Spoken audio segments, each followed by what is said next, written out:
Önce bir giriş kısmını, öyküsünü bize anlatsın. Sonra siz bunu anlatın, sonra kısa bir video daha gösterin. Sayın hocalarım, sayın dekan yardımcısı, konuklar, sayın başkanlar, değerli meslektaşlarım, hepinize saygılar sunuyorum. Hep yazdığım için böyle konuşma yeteneğim pek fazla yoktur. Sürçülisan edersem affola. Soğuk zincir gerçekten İzmir Eczacı Odası'nın başardığı pek çok çalışmadan önemli olanlardan birisi. Nasıl çıktı? Her olayın bir çıkışı vardır. Ben kısaca ona değineceğim. Sevgili eşim rahmetli Mine Ülkü'nün eczanesinin açılmasıyla başladı her şey. Farmasi derslerimizde, statü derslerinde gördük soğukta ilaç nasıl saklanacak ama hayatta nasıl gittiğini bilmiyoruz. Ben Günaydın Gazetesi'nde çalışıyorum. Eşimin eczanesi Bornova'da. Sağlık müdürüyle ilgili bürokratik işlemlerini zaman zaman ben yapıyorum. Benden rica ediyor. İşte evrak alınacak, evrak götürecek. Çünkü yakınız. Jale Arkan ilaç eczacılık şube müdürü. Denetimler var. Efendim, yılan serumu, akrep serumu eksiklerimizi tamamlamamız gerekiyor. Jale ablaya gittim, elimi kolumu sallaya. Merhaba, ben geldim serum almaya. Dedi ki aşı kabın nerede? Yazmışlar oraya, aşı kabı olmadan serum verilmez. Aynen bu şekilde bir tablo var ama kimse de aşı kabı getirmiyor. Herkes poşeti koyup götürüyor. Poşette buz var bazen. Bu seferlik verelim ama idare edelim de bir dahaki sefere kapla gelin muhabbet oluyor. Bunu Mine ile ben tartışmaya başladım. Mine gerçekten iyi bir eczacıydı. Yani tamam, Sağlık Müdürlüğü serumlarla, aşılarla ilgili gerekli önlemler alıyor da diğer soğukta saklanması gereken bir ton ilaç var. Depoda bunlar açık kolilerin içerisine geliyor. Bunlar için bir şeyler yapılması lazım. Ciddi bir araştırmaya başladık. O dönemde Sayın Kamacık'la çok yoğun temasım var. Odanın basın danışmanıyım, yayın yönetmeniyim. Önemli işler yapıyoruz. Geceli mesailerimiz sabahlara kadar o şekilde eczacılık adına neler yapabiliriz diye geçiyoruz. Belgeler hazırlanıyor, basın bültenleri hazırlanıyor, projeler üretiliyor. Kamacıklı olaya çok ciddi şekilde sahip çıktı. Ciddi bir araştırma yaptığımızda baktık, gördük ki Türkiye'de soğuk zincir diye bir şey yok. Yani kuduz aşısından tutun, insülinden tutun, pek çok önemli, hayatı önem taşıyan ilaçlar depolardan kolinin içerisinde sıradan bir şekilde diğer ilaçlarla aspirinle, vermidonla gelir gibi geliyor. Eczacı tarafından hastaya o şekilde veriliyor. Hasta o şekilde kullanılıyor. Bir araştırma yaptığımızda etkisiz, inaktif olmuş aşıdan kudurarak ölen insanları bulduk. Bu konuda Münir Büke hocamın da Tamer hocamın da önemli katkıları vardır. Genel bir değerlendirme yapıldı ve Sayın Kamacık bir sorumlu oda başkanı olarak zor bir işe başladı. Bundan sonraki aşamayı Eczacı Odası yönetimiyle, ofis çalışanlarıyla, eczacılarla birlikte çok güzel bir inatla sürdürülen bir çalışma, öyle bir çalışmaya imza attı. Özel köpükten plastik taşıma kapları yapıldı. Etiketler yapıldı. Eczacıyı bilgilendirici etiketler yapıldı. O da depoyu bilgilendirici yazılar yazıldı. Afişler asıldı. Basın toplantıları yapıldı. Yayınlarda girişler verildi. Pilot bölge olarak İzmir'de soğuk zincir ilk defa uygulanmaya başlandı.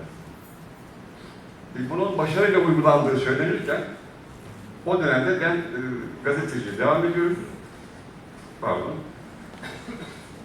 Arena programına çok sayıda ihbar geliyor. Günde 2000-3000 civarında ihbar alıyorduk. Bir bölümde soğuk zincirle ilgili. Yani evet, biz eczacının uyduğunu düşünüyoruz. Ama vatandaş diyor ki soğuk zincir kırıldı. Uymuyor eczacı. Bunun tespitini bizden istediler. Ben evet, tespit edilmesi gerekiyor, yapılması gerekiyor. Savundum. Ancak eczacı arkadaşlarıma karşı böyle bir operasyonda görev alamayacağım. Çünkü eczacı olduğumu söyleyip affımı istedim. Güzel bir ekip, Arena'nın en iyi ekibi, reçetelerle eczanelere girdi, gizli kamerayla. Biraz sonra belki başkanım uygun görürse gösterecektir. Görüntü bozuk. Çünkü bu kasetler rüyası 20-25 yıl saklama imkanı var ve manyetizması bozulmuş. Bulanık da olsa belge olduğu için önemli bu program. Ve aramızda Sayın Uğur Dündar da bulunmak istiyordu ancak İstanbul'daki programda. Arena'nın İzmir temsilcisi Cemalettin Özdan çok büyük emeği vardır Soğuk Zincir'in hayata geçmesinde. O da aramızda bulunmak istiyordu. Maalesef sizlere selamları ve saygıları var. O arena programını çeken Sayın Alev Parsa o zamanlar bizim kameramanımızdı. Bugün İletişim Fakültesi'nin profesör. Hepsine ayrı ayrı teşekkür ediyorum. Sayın Başkanım eğer bugün görüyorsanız o günleri bir görelim. Evet. Görüntü bozuk dedi ama izlenebildiği kadar o tarihte sene kaç? 93 28 Ekim. Evet.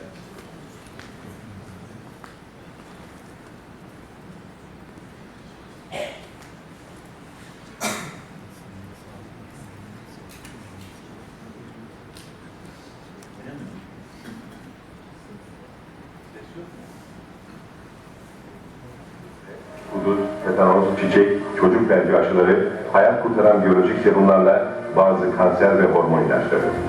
Ancak bu saydığımız ilaçların etkili olması için üretiminden hastaya enjekte edilene kadar kesinlikle en az 2, en fazla 8 derece ısıda muhafaza edilmesi gerekiyor. Tıpta bu zorunluluğa soğuk zincir deniliyor. Zincir kırıldığında ilaç bozuluyor. Hiçbir koruyucu ve tedavi edici özelliği kalmıyor. Arena ekibi, Ekim ayında olmamıza karşın hava sıcaklığının 30 dereceyi aştığı İzmir'de eczacı depolarından başlatıp hastaya kadar uzandırdığı araştırmada soğuk zincir zorunluluğuna uyulmadığına tanık olup dehşete düştü. Arena, meslektaşlarının bu ayıbını kendisine dert edinen ve mücadelesini veren genç eczacı Mine Bilgin'in yardımlarıyla depoların kurala uymadan dağıttığı aşıların yine aynı şekilde eczanelerde satıldığını tespit etti. Bu ilaçların buz torbasına gelmesi gerekiyor. Neden böyle geldi? Bunlar tetanos serumu. Soğuk zincir zorunluluğuna uyulması için Türkiye'de ilk kez kampanya başlatan İzmir Eczacı Odası gerekli malzemeleri de eczanelere ücretsiz dağıttı. O da bu kampanyanın ardından yayın organında eczacıların zorunluluğa uyduğunu duyurdu. Odanın yayın organı İlaç Haberler dergisinde de Soğuk Zincir'de son halka 4 dörtlük başlıklı haber yayınladı. Ama gerçek hiç de öyle değildi. Bazı eczacılar meslek ahlakı bir yana odalarının uyarısına da kulak asmıyordu. Teslim ettiniz hastaya. Evet. Siz eczacı mısınız? Evet.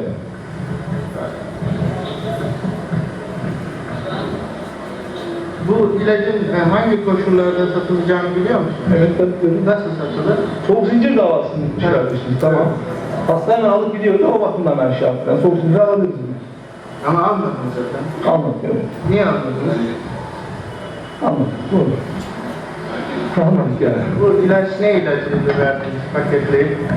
Hastanın eline verdiniz. Ay paketleyip eline verdiniz. Evet. Kuduz aşısı. Kuduz aşısı nasıl verilir hastaya? Buz kabın içerisinde. Buzsuz verdiniz. Gözümüzün önünde gerçekleştiği için, hastanın eline sarıp verdiğiniz için. Vermedim hastanın eline. Bakın, meydanda da adam gitmedi ki, buz kabına koyup vereceğim. Alsancak SSK dispanserinin eczanesinden de soğuk zincire uymadan ilaç verildi. Şimdi burada bir kırmızı uyarı var gördüğünüz gibi. Burada ışıkta satmayınız diyor. Artı 2-8 derece diyor. Siz bunu bir poşete bile koymamadınız. Artı bir soğuk zincir zorunluluğu var. Ona da uymadınız ve elime verdiniz. Buzdolabından çıkardım. Buyurun gelin görün. Buzdolabından çıkmış bir ilaç sizin elinize verilen. Hanımefendi bu hastaya enjekte edilene kadar soğuk zincirde tutulması gerekiyor. Siz eczacı değil misiniz? Bunu da yaptırabilirsiniz. Eczacıyım tabii ki. Ben bunu dışarıdan geldim. Aldım ve siz bunu elime. Ta ki enjektöre girene kadar bunun soğuk zincirde tutulması gerekiyor. Bunu bilmeniz lazım sizin.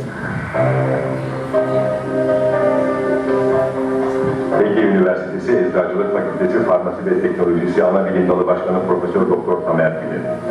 Kuduz aşısı, tetanos aşıları yurdumuzda sık rastladığımız hastalıklardan korunmak amacıyla kullanmaktadır ve bunların mutlaka 2 ile 8 derece arasında muhafaza edilmesi gerektiği vardır ve bu muhafaza durumu yine hastaya uygulanıncaya kadar devam ettirilmelidir. Bu ilaçların taşınma koşullarına, ısı koşullarına uyması zorunlu. Bu zorunluluğa uyulmamasının sonucu mutlak bir ölüm. Ancak çoğu insan nasıl olsa tedavisi yapıldı, ilaçlar verildi, gereken her şey yapıldı diye düşünerek yakınlarının ölüm nedenlerini araştırıyor. Oysa Amerika'da yaşayan Pakize Ercilas'ın annesinin 64'ünün aşı yapılmasına karşın kudurarak ölmesini şüpheli buldu ve olayın üstüne gidip acı gerçeği ortaya çıkardı. Sorumlularını mahkum ettirdi. Zavallı 64'üncüye etkisini yitirmiş bozuk aşı yapıldığı belirlendi. Arena İzmir sorumlusu Cemalettin Özdoğan bu araştırmayı yaptı. Sevgili seyirciler, ülkemizde sağlık konusundaki vurdum duymazlığın ardında galiba insan sağlığına önem verilmemesi yatıyor. Eğer böyle olmasaydı, hayat kurtarması için üretilen aşılar ve serumlar işe yaramaz hale gelip insanların ölümlerine neden olabilirdi. Efendim biraz... Şimdi Tamer Hoca değil o ama kim olduğunu bilmiyorum. Tıp Fakültesi eski dekanı. Arena programında hata yapabiliyormuş demek ki. Evet, şimdi Jale ablayla devam edelim. O dönemin Bilet Eczacı Şube Müdürü, o da konuyla ilgili görüşlerini paylaştı. Ama bu arada Mine ablanın bir resmi olacak orada. Osman abi çok yakın tarihte kaybetti sevgili eşini. Bu yine Mine ablaya bir özel alkış istiyorum.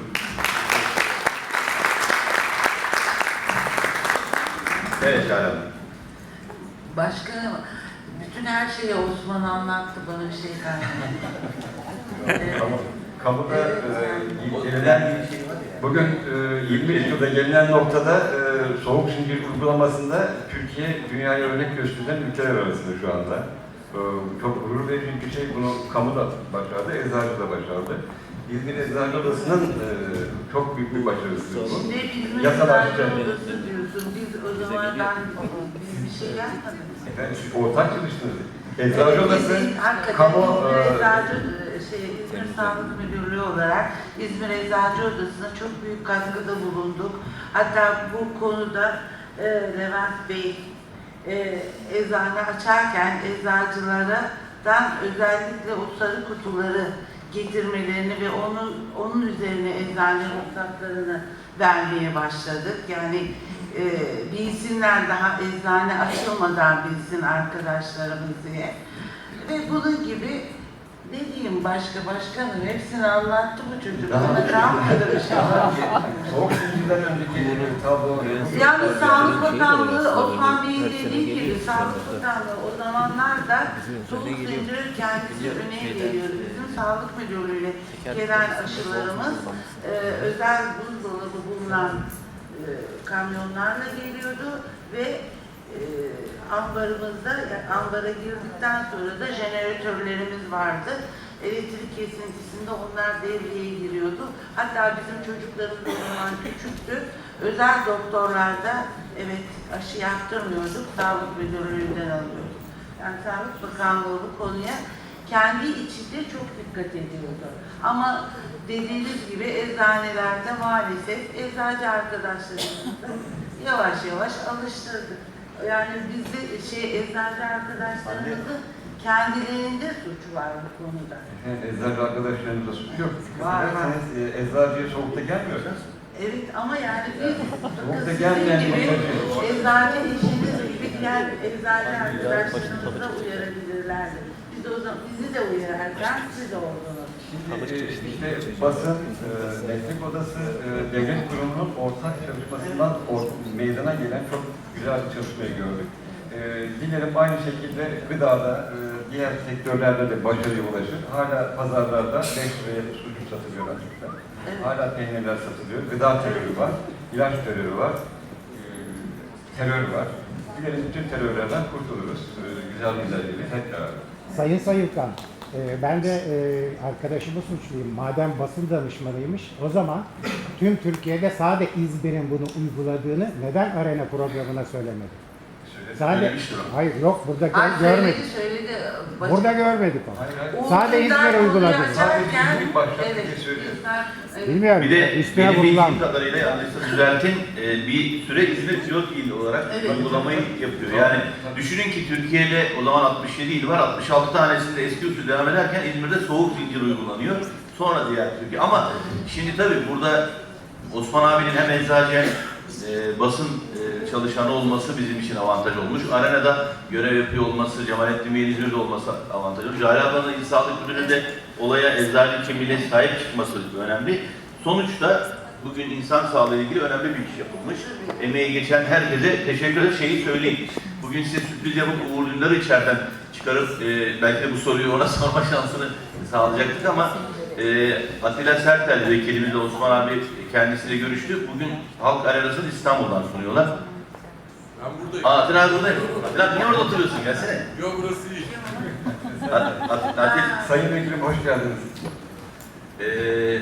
Sevgili Atilla Sertel ağabeyin İzmir Milletvekili, Uğur Dündar'ın da kadim dostu, Halk Arenası'nı biz İzmir'de biliyorduk, Narlıdere'de. Acaba dedik öğlen saatlerinde alıp sonra gönderebiliriz. Sonra Atilla abi görüşten sonra İstanbul'da olduğunu söyledi. Ama odaya ziyarete gelecek o konuyla ilgili görüşmek üzere. Evet, ben şimdi programı çok sarkıttığımızı da biliyorum. Sayın Başkan bir şey söyleyebilir miyim? Buyurun. Bu soğuk zincir hakkında. Dünya Sağlık Örgütü WHO her sene İzmir'e geliyor. Soğuk zincirle ilgili bazı seçme eczanelere bakıyor. 6-7 kişi geliyor. O soğuk zinciri inceliyorlar ve not veriyorlar. Şu anda rapor veriyorlar. Yani bilmiyorum, Uğur arkadaşım daha iyi söyleyebilir. Yalnız burada benim bir not, her seferinde onu bahsediyorum. 1924 yılından kalan eczanemde kuyu varmış. Orasını gördüm. Kayınpederim o soğuk olması gereken ilacı kuyuya indirip orada saklıyormuş. Verirken hastaya soğukta saklayınız diyormuş ama o zaman buzdolabı da yokmuş. Telli dolapta saklayın diye söylüyormuş yani. Ya da Kuzey Odası'nda değil mi? Evet, ben katılımlar için, katkılar için hem bugün burada olan hem olamayan İzmir Eczacı Odası'na, eczacı mesleğinin halk sağlığına katkıda bulunan herkese ayrı ayrı çok teşekkür ediyorum. Eğer soru varsa birkaç tane soru